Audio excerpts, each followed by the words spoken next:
Aimables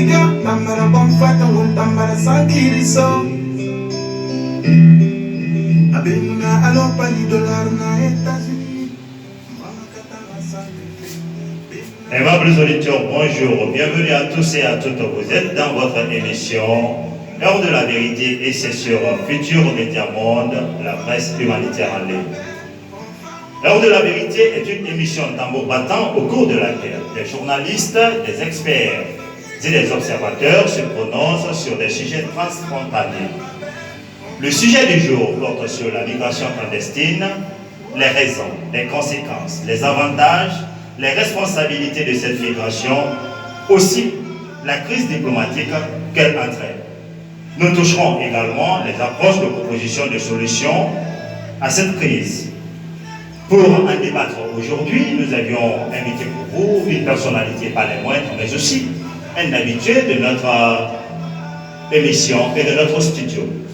Ibrahima Kandé Souma, vous êtes professeur d'université à l'ECOSIC, entendu, École supérieure internationale de gestion, mais aussi vous êtes politicien. Bonjour monsieur. Bonjour monsieur Kamara. Alors la crise migratoire, ça vous dit quoi? Bonjour encore monsieur Kamara. Tout simplement, je vais d'abord commencer à définir ce que c'est que la migration. Entendez ici, la migration est l'ensemble des déplacements des populations d'un pays vers un autre pays pour s'y établir. Je pense bien ici que vous avez bien compris ce que c'est que la migration.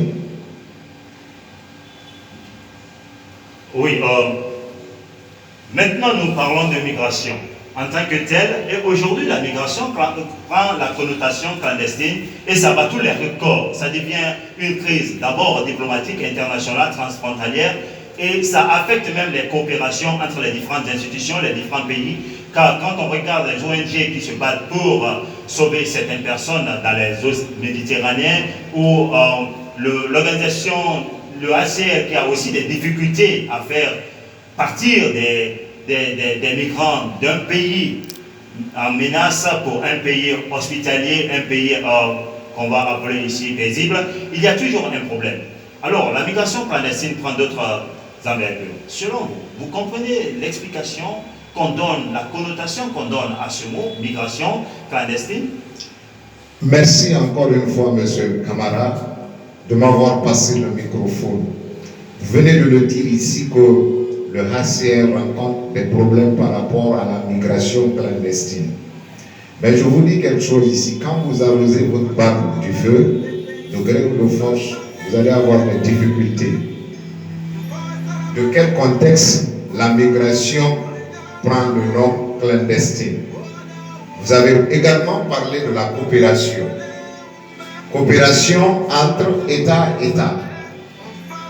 Un État se déplace vers un autre État par rapport aux membres du gouvernement, les ministres, les directeurs généraux, les gouverneurs. Quand eux ils veulent faire un déplacement vers l'Occident, cela ne pose pas de problème. Pourquoi? C'est parce qu'il y a un intérêt commun des deux pays. Mais si c'est tout simplement une personne ordinaire qui veut se déplacer vers l'Occident, c'est là-bas où il y a des difficultés à surmonter. Il crée d'énormes difficultés par rapport aux personnes qui veulent se déplacer pour joindre l'Occident. De ce point de vue, si ces personnes ordinaires ont des difficultés pour joindre l'Occident, ils vont emprunter d'autres chemins pour être en Europe ou en Amérique. Et ces chemins empruntés, peut-être ce sont ces chemins-là qui vous font dire ici que c'est la migration clandestine. Oui, si je comprends bien. Le chemin est illégal. Lorsque le chemin est illégal... Mais posez-vous la question à savoir, qui rend le chemin illégal? Posez-vous cette question à savoir, qui rend le chemin illégal? Mais bien entendu, je vous renvoie la question, mais ce sont les immigrants quand même qui partent d'un point A pour un point B sans respecter les règles à la base, puisque chaque institution, chaque pays a défini les règles, les principes par lesquels les individus doivent se déplacer pour se rendre dans leur pays, pour traverser leurs frontières. Alors lorsque une personne ou des peuples, des personnes traversent illégalement les frontières d'un pays, ces personnes-là se retrouvent dans la posture d'immigration clandestine, si je ne m'abuse. Merci, monsieur. Je vais vous donner un exemple très frappant. Je vois ici que vous allez un peu loin. Moi, en tant que monsieur Souma, je suis responsable de famille. J'ai 2 enfants, plus ma femme. Je veux ici que mon enfant aille étudier, par exemple aux États-Unis ou en France. N'est-ce pas une migration? D'abord, ça ne prend pas la connotation clandestine. Je consulte les universités d'Europe ou d'Amérique par rapport aux études de mon enfant. Admettons, je remplis toutes les conditions nécessaires pourvu que mon enfant aille étudier, soit aux États-Unis ou en France. Je fais son accès, je prends le rendez-vous, il rentre à l'ambassade, soit en France ou aux États-Unis. On lui refuse catégoriquement l'obtention du visa. Qu'en pensez-vous? Or ici, que toutes les conditions qu'ils vont me donner, je vais chercher à remplir toutes ces conditions. Je rentre dans l'ambassade. Le consul automatiquement refuse l'obtention du visa. Mon enfant est là, j'ai commencé déjà à dépenser. Et les dépenses que j'effectue au prime abord, ces dépenses-là ne sont pas remboursables. Vous ne resterez pas sans comprendre. Quand vous faites ici l'accès dans certaines ambassades, la caution d'accès à l'ambassade, même ça ne vous serait pas remboursé. N'est-ce pas un crime, monsieur? Mais c'est comme si vous êtes en train de dire ici que vous remplissez toutes les conditions idoines. Évidemment, c'est ce que je viens de dire. C'est comme si on barricade les frontières des pays occidentaux pour les pays africains. C'est ce que vous êtes en train de dire. Mais monsieur Kamara, c'est automatiquement clair comme l'eau d'une roche. Si vous créez des difficultés aux gens pour y aller en Europe ou aux États-Unis, mais par contre, si d'autres personnes du même pays ont besoin de ces papiers pour être aux États-Unis, il n'y a pas de problème.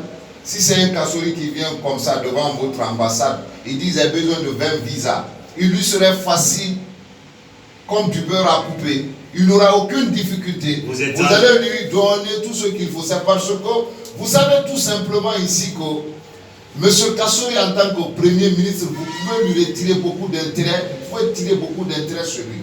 Mais puisque c'est une personne ordinaire qui est moi, qui a ma famille, qui veut ici vraiment que mon enfant aille étudier, vous créez des conditions qui peuvent me rendre même...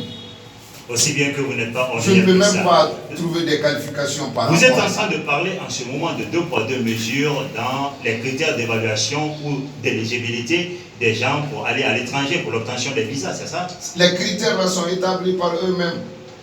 Nous naissons libres, égaux en droit et en dignité.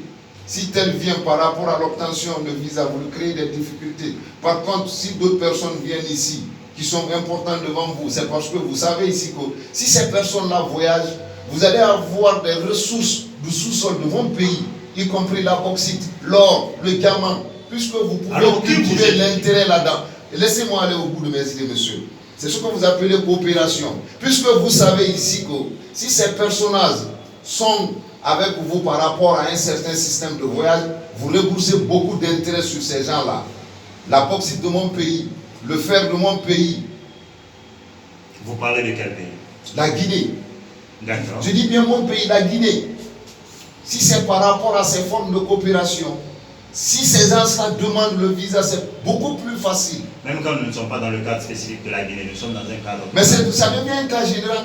C'est pas commun à la Guinée seulement. Prenez la Côte d'Ivoire. C'est les mêmes jeux qui se passent là-bas. Quand c'est une coopération entre État et État, les membres du gouvernement qui quittent de la Côte d'Ivoire vers l'Europe, ils n'ont pas de problème. Non, mais même, laissez-moi placer ça. Est-ce qu'il y a l'immigration clandestine à l'intérieur des pays africains aussi? Puisque vous êtes en train de faire comme si c'est... L'immigration clandestine, c'est déjà quelque chose... Tu dis bien à l'intérieur des pays africains. Oui. C'est ce qu'on appelle d'ailleurs chez nous l'exode rural. Un monsieur quitte d'un village, d'une préfecture ou d'une sous-préfecture pour joindre la capitale Conakry, à la recherche d'un lendemain meilleur. c'est parce qu'il connaît dans sa préfecture ici, ce dont il cherche pour le bien-être, il ne trouve pas sur place. Sauf qu'il y a deux définitions différentes. Par rapport à la migration. L'exode rural et la migration. C'est ça. Et là, parce que vous parlez du village et puis vous me donnez maintenant une piste d'entrée facile. Vous le comprenez même vous-même. C'est vous qui avez donné l'exemple là. Le déplacement d'une personne de l'intérieur vers la capitale Conakry. Pose-toi la question, pourquoi il vient? C'est à la recherche d'un lendemain meilleur. C'est parce que tout ce qu'il cherche à Forcaria là-bas ou à Yomou là-bas, il ne trouve pas ça sur place. Il a besoin de l'internet. Il a besoin de la communication fiable. Ce sont des citoyens du même pays. Là, on est en train de Il a besoin du travail. On est en train de parler du déplacement illégal, à mon sens, puisque clandestin, c'est ce qui n'est pas légal. Oui. Du déplacement illégal des populations d'un pays d'origine pour un pays d'accueil. Ça doit suivre les normes, des protocoles. Mais c'est ce que je vous ai dit. Et quand ces principes-là ne sont pas respectés, à qui la faute? Écoutez, non, quand un groupe terroriste, je m'excuse, quand un groupe touriste veut visiter la Guinée, même s'ils sont au nombre de 1000 personnes, l'État guinéen serait obligé de les octroyer 1000 visas. Je pense que les principes sont préétablis. Je suis d'accord avec vous. Je pense que l'État guinéen a des protocoles. Je suis d'accord avec vous. Je suis d'accord avec vous. Répondez, monsieur, je suis d'accord. Je reprends encore. Je dis, même si c'est 1000 personnes touristes venant de l'Europe ou des États-Unis qui veulent venir en Guinée, s'ils demandent des visas aux autorités guinéennes, ils vont le faire, ce qu'on appelle la satisfaction. Je suis d'accord avec vous. Admettons que c'est le contraire qui se produit. Prenons 10 personnes touristes veulent se rendre aux États-Unis ou en France. Mais les 10 personnes n'auront pas de visa. Si vous voyez le nombre qui va avoir le visa là-bas, vous-même vous serez étonné. S'ils donnent 2 visas, ils ont beaucoup donné. La connotation clandestine, vous venez de le dire. Pourquoi les gens vont l'emprunter maintenant? C'est parce qu'ils créent des conditions les plus difficiles aux personnes pour s'y rendre aux États-Unis ou en France ou au Canada. Il n'y a pas d'autres raisons. Ne cherchez pas les raisons arrière. Or, là où tu cherches le bien-être, sache ici que ce parent pauvre qui est là, ou par rapport à beaucoup de choses, beaucoup de causes, il veut se déplacer pour s'y rendre en Europe. Donc c'est par rapport à beaucoup de raisons qui n'est pas ici le bien-être aussi, si je n'abuse pas. Selon vous, qui est responsable de cette migration? Les responsabilités peuvent être partagées. Hier, tous les pays au monde entier avaient la même façon de produire. Je vais dire, si aux États-Unis, l'agriculture se pratiquait avec des dabas, les roues, les coupes-coupes, en Afrique, c'était les mêmes pratiques. L'Occidentaux s'est vu civilisateur en venant en Afrique, imposer leurs coutumes, leurs mœurs sous forme de colonisation, appauvrir l'Afrique. Quand l'Afrique est pauvre, les conséquences leur reviennent. Les bras valides du pays qui pouvaient aider les gens à mieux développer le pays, ils ont entaché ces personnes, les envoyer en Europe, en Amérique, en Asie. Vous ne resterez pas sans comprendre ce que c'est que le commerce triangulaire, M. Camara. Le commerce triangulaire, c'est un commerce qui s'effectue entre 3 continents. Oui, on venait en Afrique, on nous retirait nos pauvres personnes pour aller faire d'autres travaux aux États-Unis, en Amérique, en Europe. Donc pour vous, l'Occident a contribué à l'appauvrissement des États africains. Vous prenez l'Occident comme l'Occident est la première cause. La seconde cause revient à nos dirigeants. Si vous voulez ici que vos jeunes restent chez eux et qu'ils travaillent dans le développement socio-économique de leur nation, créez-leur leurs conditions. Quand un jeune finit l'université, battez-vous jusqu'à ce que le jeune travaille. Si le jeune n'a pas l'emploi, or c'est le support de sa famille, son papa lui est soutenu pendant 24 ans, il est sur le banc où il a appris un métier. Maintenant, il doit revenir au secours de son papa. S'il n'a pas les conditions nécessaires, pourvu ici qu'il trouve des meilleures conditions à son papa, comment vous voulez ici que ce jeune-là reste?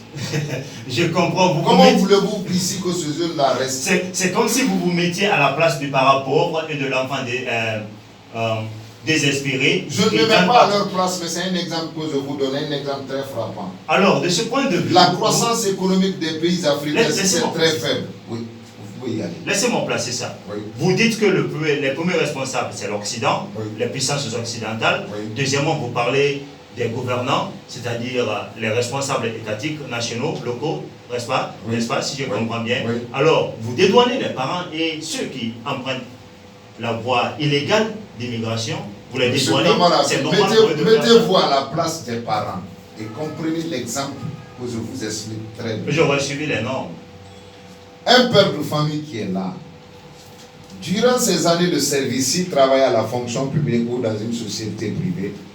Il s'est sacrifié éduquer son enfant, lui mettre à l'école. L'enfant a reçu l'éducation nécessaire. Il a fini l'université, où il a fait les écoles techniques de métier. Il a fini. Il est là dans son pays. Il ne travaille pas. Son papa est là. Il ne travaille plus, il est à la retraite.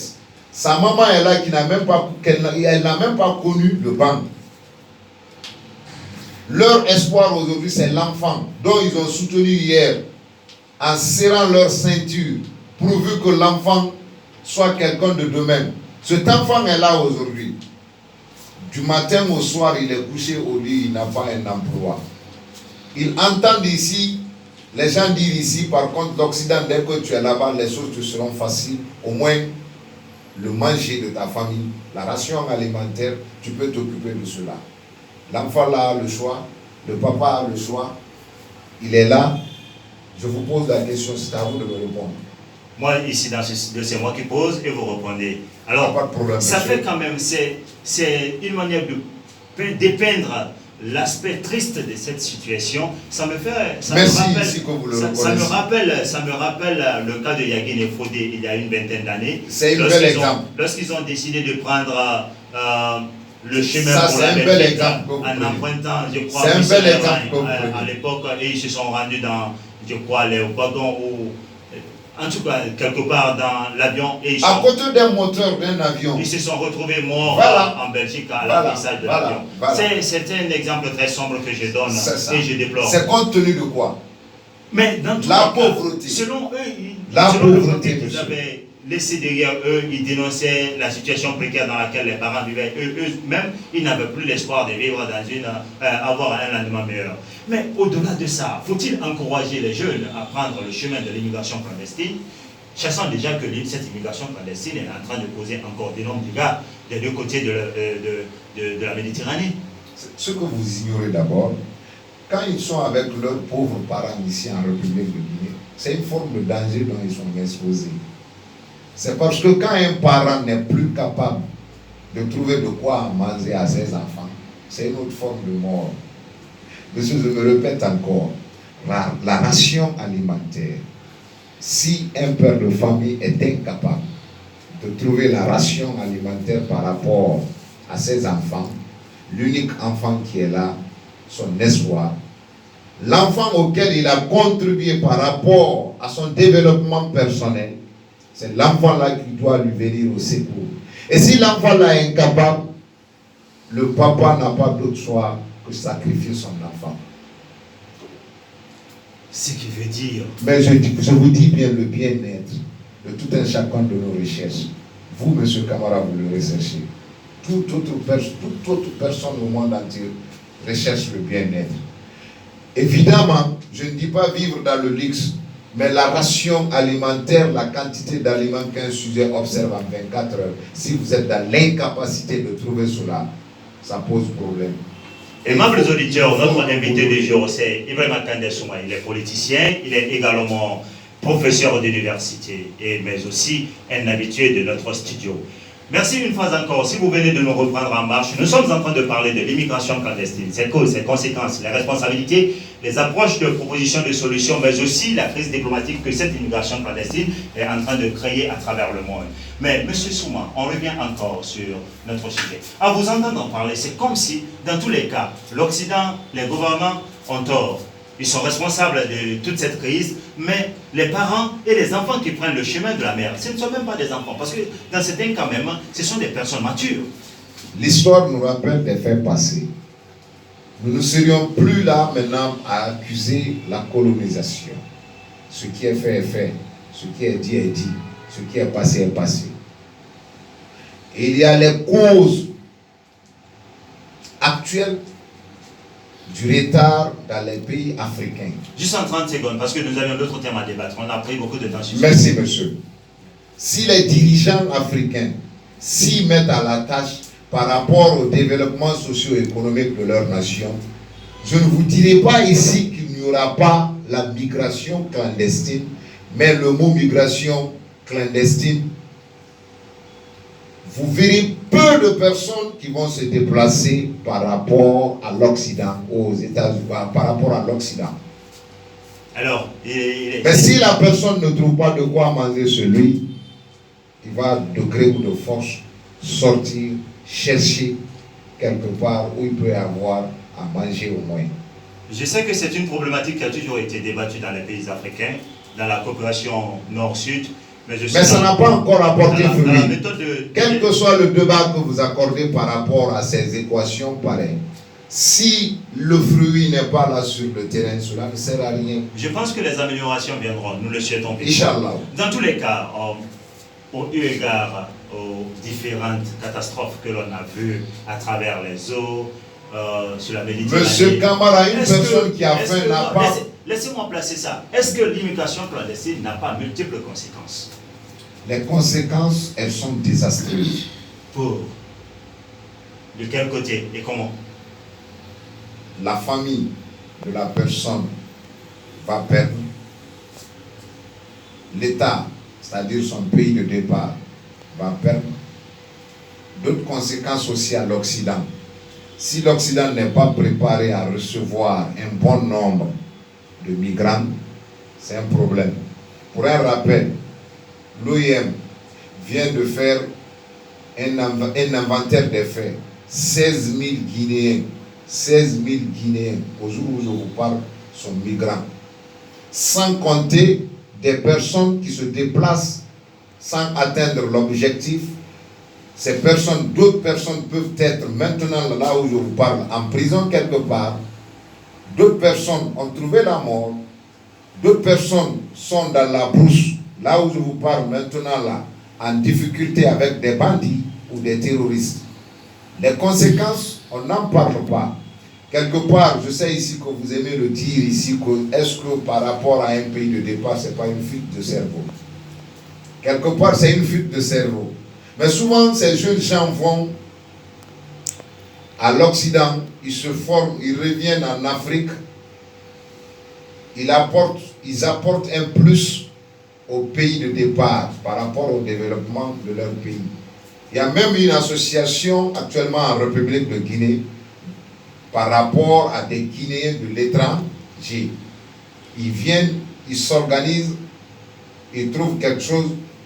En tout cas, ça serait leur façon aussi de contribuer au développement de leur pays. Ce n'est pas seulement les conséquences. Si nous ne parlons que des conséquences, les conséquences, elles sont regrettables. Mais qui ne risque rien, n'a rien. Les responsables de famille n'ont pas le choix. L'enfant lui-même, il n'a pas le choix. Les États africains sont incapables aujourd'hui pour un décollage économique de leur pays. Une fois encore, merci M. Yvan Lakande Souma d'avoir accepté notre invitation. Et quand on regarde l'immigration clandestine, il y a les deux aspects. Le côté négatif et le côté positif que l'on va appeler les avantages. Oui. Pensez-vous qu'il y a avantage? C'est ce que je viens de vous dire, M. Kamara. Un avantage très probant qui est là. Un jeune qui quitte en République de Guinée, il a un niveau appréciable par rapport aux études.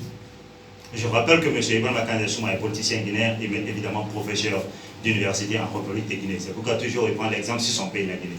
Il a un niveau d'études appréciable, où il a appris un métier quelque part. Il est migrant. Il va en Europe. ils ont créé une forme de conditions là-bas qu'on appelle les conditions d'accueil. Dès que vous rentrez par rapport à la mer, on vous met dans un camp, on vous forme, on vous trouve un Très métier. rapidement, les avantages, s'il y en a. Maintenant, si l'enfant là est formé là-bas à l'Occident et qu'il revient sur sa terre natale, la Guinée ou en Côte d'Ivoire ou au Mali, il revient dans sa terre natale, il a quelque chose en main, il s'est perfectionné par rapport à ses études, par rapport à son métier.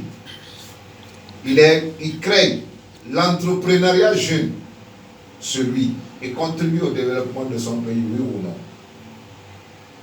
C'est à vos auditeurs de répondre, c'est parce qu'il vous est très difficile de reconnaître la vérité. C'est parce que non, on ne vous refuse êtes pas de toujours en reconnaître. connivence avec ces États.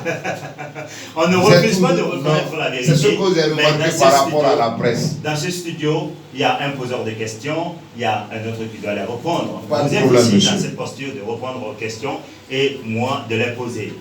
Monsieur Ibrahim Kandel Souma, le rapport de force, la lutte des idéologies, cela m'est cher. Le Merci, siège, monsieur. Ahmed Sékou Touré, premier président de la Guinée indépendante. Alors, nous avions parlé des causes, des conséquences, des responsabilités. Dites-moi, est-ce qu'il y a une proposition de solution que l'on peut envisager pour enfin stopper l'immigration clandestine? Dites aux États africains d'assurer la bonne gouvernance. Cela n'a pas d'autre solution. Les spécialistes aujourd'hui, des économistes aguerris définissent aujourd'hui Des mesures renforcées le long des frontières, ça n'a rien à voir avec ça? si vous voulez, chaque frontière, mettez 1001 mazan. Ou bien voulez-vous que je vous donne un exemple par rapport à la traversée?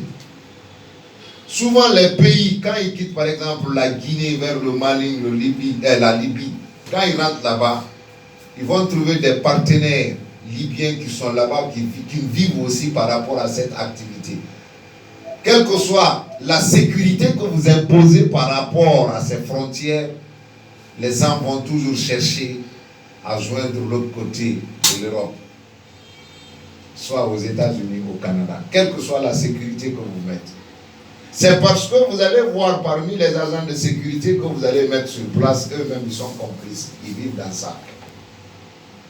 Et tout ça, qu'est-ce qui occasionne tout ça? C'est la pauvreté, soit le non-respect des droits de l'homme, l'instabilité politique, les différents conflits dans les États, les ethnocentrismes, rien d'autre. Monsieur Kandel, je vais placer ça. Oui. C'est que en vous écoutant parler, Oui. c'est comme si tous ceux qui migrent ne migrent que pour la recherche du bien-être économique. Pourtant, il y a d'autres facteurs, d'autres raisons qui poussent les gens à C'est ce l'immigration que je clandestine. viens de Quelles vous sont dire. ces raisons? Vous pouvez me rappeler? L'instabilité politique d'un pays peut faire ici un politologue qui est là, qui a des menaces vis-à-vis de l'État en place, peut demander une immigration. Vous allez encore appeler clandestine. C'est parce qu'il sait ici qu'il a le feu. Si l'obtention du visa lui est devenue très difficile aux ambassades, il va emprunter d'autres chemins. Il y a quelqu'un ici qui vit dans un pays, il voit ici, il n'y a aucun respect du droit de l'homme par rapport à ce pays. Il peut demander un déplacement d'un point A vers un point B. L'instabilité politique, j'en ai parlé. Les conflits interethniques. D'autres personnes peuvent avoir ces formes de menaces. Ils disent, bon, écoutez, si la partie là m'est chaude, je vais quitter ici pour trouver un autre coin. Mais encore une fois, M. Camara, sachez ici, d'après un penseur, quand on a froid ce soir, on peut certes faire une ouverture au mur, mais quand vous avez chaud sur autrui, vous êtes obligé d'aller dormir sous l'arbre à parade. C'est malgré ces personnes-là qu'ils quittent chez eux. S'ils vivaient dans la paix, l'harmonie était là, les gens se comprenaient, ils gagnaient le travail, le droit de l'homme était là, tout le monde respectait les principes. Je ne dis pas que les gens n'allaient pas se déplacer d'un point A vers un point B, mais ça serait une question touristique.